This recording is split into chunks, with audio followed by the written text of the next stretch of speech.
చూస్తున్నారు కదా friends, guest అయితే ఈమె మా గెస్ట్ ఇవాళ.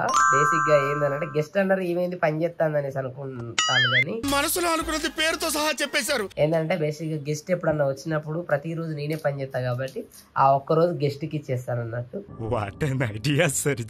థ్యాంక్ యూ అండి గెస్ట్ గారు, మీరు మా కోసం వచ్చి పని చేస్తానందుకు థ్యాంక్ యూ సో మచ్. ఎందుకంటే ఇలా పని ఆర్డర్ రాలేదు, తనకే ఒప్ప చెప్పా.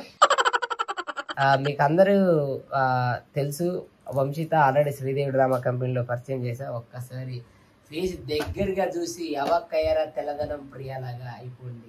ఆ అందానికి ఆ ఫేస్ కార్డుకు మనం ఇచ్చే వాల్యూ ఎంత అండి? అది వచ్చేటప్పుడు జొన్న రొట్టెలు పట్టుకొని వచ్చింది. జొన్న రొట్టెలకి ఏదైనా వండితే బాగుంటది అని బెండకాయ టమాటా కర్రీ వండుతా అనేసి అయితే స్టార్ట్ చేసింది. అంటే మీరు స్పెషల్ గా ఓన్లీ బెండకాయ టమాటా వండుతారా, ఇంకేమన్నా వండుతారా? అన్ని వండుతావా? కానీ చాలా బాగా వండుతుంది. ఎందుకనంటే తిన వండితే బేసిక్ గా అసలు ఆ వీధిలో మొత్తం మామూలుగా ఆ వీధిలో ఉన్న వాళ్ళందరూ వాళ్ళ ఇంటికి వస్తారు. స్మెల్ అంటే అట్రాక్ట్ చేస్తుంది అన్నట్టు.